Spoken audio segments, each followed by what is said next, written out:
Vay canlık mayal. Ayalını maşinin önüne mindir. Hay kotaran.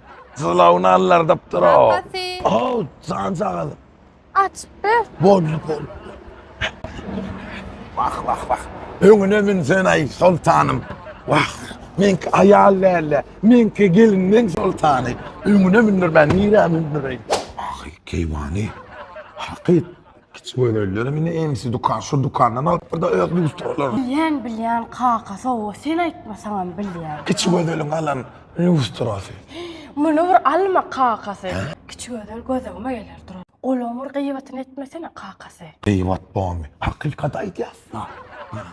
Vukuflar yok onun bilyene. Hava kakası o. Uy, İsmail bilen jirenlerin alan pasuda fiyan lämegin. Hava kakası.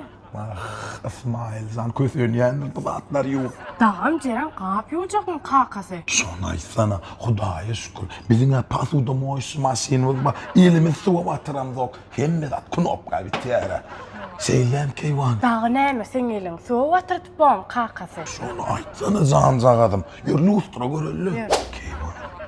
Dünya gözülüme ahir sol. Gayından miras kan lustrasına yap şundan nakınıp da. Koy onun gıybatını etme. Kıymet eder mi? Hakikat aytyan mene. Wagt şu haqiqat aýtsaň gıýbat bolýar-da. Yalan söýlesem, eýýäm ama töhmet diýilýär. Emsi lustralar.